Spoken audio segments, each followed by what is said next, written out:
عزیزان کرامی، پیارے نبی صلی اللہ علیہ وسلم کی بیٹیوں کے مسئلے کو لے کر بہت ہی زیادہ شور مچایا جاتا ہے اور عوام کو پریشان کیا جاتا ہے۔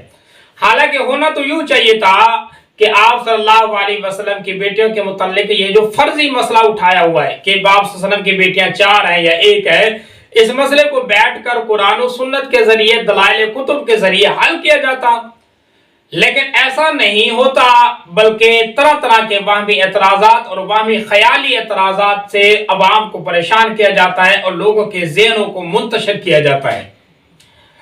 ان اعتراضات میں سے جو عام طور پر کیے جاتے ہیں، ایک اعتراض کچھ اس طریقے سے ہے۔ اقوامی سازش اس دور میں جو بنو امیہ، بنو عباسیہ کی ہم شیعان محمد و آل محمد پر وقتاً ہوتی رہی، تو سوائے اس سازش کے کوئی چیز نظر نہیں آتی، کیونکہ یہ محمد و آل محمد پہ اس قدر ظلم ہوا کہ رسول کے بیٹوں کے مقابلہ میں لوگوں نے بیٹے لے آئے، علی کے مقابلہ میں خلفاء آ گئے، اماموں کے مقابلہ میں امام آ گئے، یہاں تک کہ رسول کی بیٹیوں کے مقابلے میں بیٹیاں آ گئی۔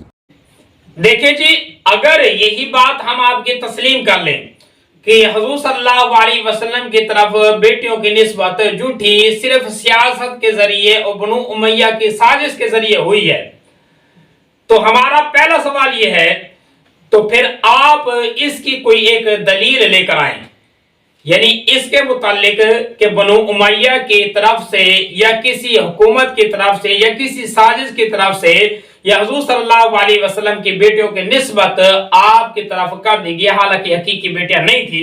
آپ کوئی مضبوط دلیل لے کر آئیں، کسی تاریخ کی کتاب سے، کسی سیرت کی کتاب سے، کسی حدیث کی کتاب سے کوئی ایک دلیل تو ہوگی۔